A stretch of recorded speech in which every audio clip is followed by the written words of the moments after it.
இயேசு காடி வாங்கின பின்பு முடிந்தது என்று சொல்லி தலையை சாய்த்து ஆவியை ஒப்பு கொடுத்தார். இயேசு சிலுவையில அரைஞ்சப்ப 7 வார்த்தை பேசுறது 6வது வார்த்தை முடிந்ததுன்னு சொல்றாரு. அவர் எதை முடிந்ததுன்னு சொல்றாங்கன்னா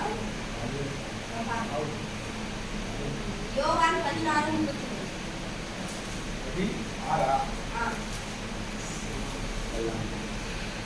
என்னிடத்தில் உங்களுக்கு சமாதானம் உண்டாயிருக்கும் பொருட்டு இவைகளை உங்களுக்கு சொன்னேன். உலகத்தில் உங்களுக்கு உபத்திரம் உண்டு, ஆனாலும் திடன் கொள்ளுங்கள், நான் உலகத்தில் ஜெயித்தேன் என்றார். என்னிடத்தில் உங்களுக்கு சமாதானம் உண்டாயிருக்கும் பொருட்டு இவைகளை உங்களுக்கு சொன்னேன். அவரிடத்துலதான் சமாதானம் இருக்கு. அதை பத்தி தான் நம்மளுக்கு சொல்றாரு. என்னிடத்தில் உங்களுக்கு சமாதானம் உண்டாயிருக்கும் பொருட்டு இவைகளை உங்களுக்கு சொன்னேன். உலகத்தில் உங்களுக்கு உபத்திரம் உண்டு. உலகத்துல உபத்திரம் இல்லாம யாருமே இருக்க முடியாது. கண்டிப்பா அது எந்த மதமா இருந்தாலும் சரி உபத்திரம் உண்டு. ஆனா கிறிஸ்துவத்துல அநேக உபத்திரங்கள் உண்டு. ஆனாலும் அதை நம்ம திறன் கொண்டு ஜெயிக்கணும். நம்ம இப்ப கடவுளா இருக்கிறதுனால அவர் தான் எல்லாத்தையும் மன்னிச்சுட்டாரு இப்படின்னு சொல்லிட்டு நம்ம சொல்ல முடியாது. நம்ம மனுஷங்களா இருந்தாலும் நம்மளாலே எல்லாத்தையும் ஜெயிச்சு நம்மளால வர முடியும் சொல்லிட்டு தான் அவர் ஒரு மனுஷனுக்கு மாறினா உலகத்துல எல்லா பாவங்களையும் விட்டு அவர் ஜெயிக்கிறார். மார்க்கு 2வது அதிகாரம் 17வது.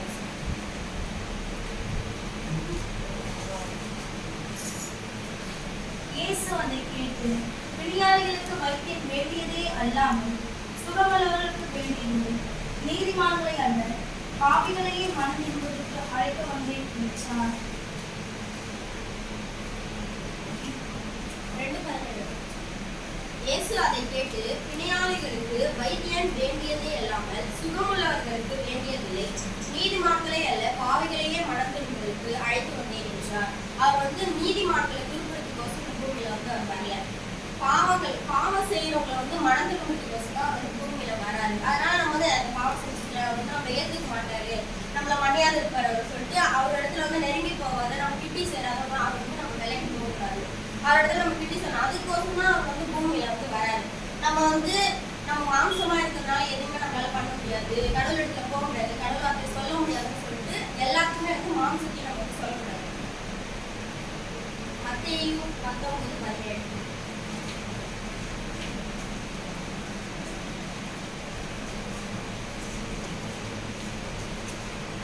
அதற்கு அவர், நீ என்னை நல்லவன் என்று சொல்வானே, தேவன் ஒருவர் தவிர நல்லவன் ஒருவரும் இல்லையே. நீ ஜீவனை பிரவேசிக்க விரும்பினார் கற்பனைகளை கைக்கொள் என்றார். அவன் அவரை நோக்கி, இந்த வார்த்தையில என்ன சொல்றேன்னா, அதற்கு அவர், நீ என்னை நல்லவன் என்று சொல்வானே, தேவன் ஒருவர் தவிர நல்லவன் ஒருவனும் இல்லையே. நீ ஜீவனை பிரவேசிக்க விரும்பினால் கற்பனைகளை கைக்கொள் என்றார். கற்பனைகளை நம்மளால கைக்கொள்ள முடியுமா?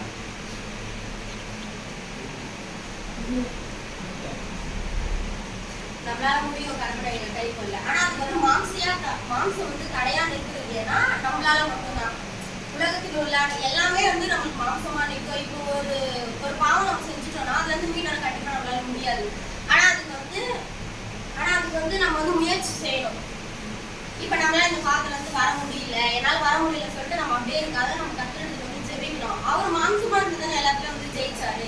எல்லாத்துலயும் உலகத்துல உள்ள எல்லாத்தையும் நான் வென்றுட்டேன், அதனாலதான் அவர் முடிந்ததுன்னு சொல்றாரு. அதனால நம்ம இந்த உலகத்துல உள்ள எல்லா